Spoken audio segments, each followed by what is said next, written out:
What's up, guys? I'm Spencer from Ice Nine Kills, coming to you from Good Things Festival 2019. It's a beautiful country. People seem very friendly, and the reception we've been receiving has been incredible, and we couldn't ask for a better first experience. Definitely exceeded all of my expectations. I thought that it would be a cool concept to do an album about horror films, and I knew that it would find an audience, but I didn't think it would be this vast in terms of appealing to little kids that come to our shows dressed as the horror characters with their parents who, you know, in their 40s and 50s, and they're both singing along to these songs, and it's really amazing to see. I saw a ghost face pretty much dead center. I saw some Freddy gloves. I saw some hockey masks, and maybe a couple of Eric Dravens from The Crow. And that's just become sort of the norm to see our fans come in costume.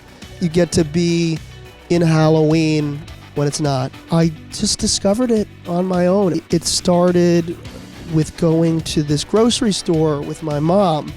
And while she was buying our groceries for the week, I would go to this video store, this VHS store that was within the grocery store to kill time. And for whatever reason, I gravitated towards that aisle that said horror. And I would look at the cover art of all these Friday the 13th and Halloween and Sleepaway Camp and Hellraiser and Creepshow. And there was something about that art that made me want to be like, Mom, can I watch one of these movies? And it took a little convincing, but she was very cool and my dad was very cool, and they let me see the first Halloween, and that sort of started everything for me. Loved Marilyn Manson and Rob Zombie growing up.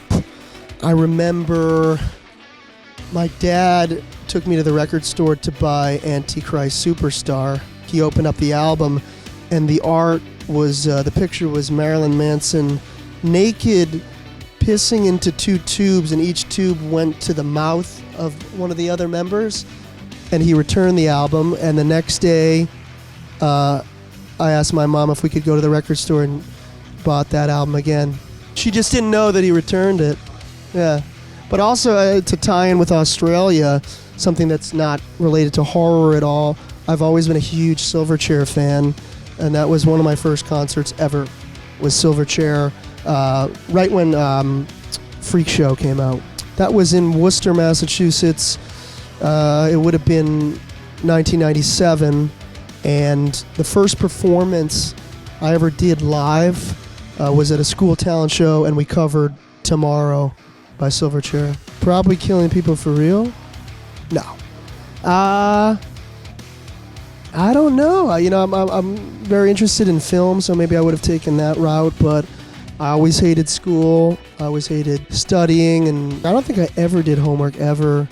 And my parents always tell me to this day, we never saw a report card because I would always just throw them out. The last song I listened to was yesterday during our VIP, and I asked the front of house guy to play Silverchair, so I think the last song I heard was probably Israel's Son from Frogstone.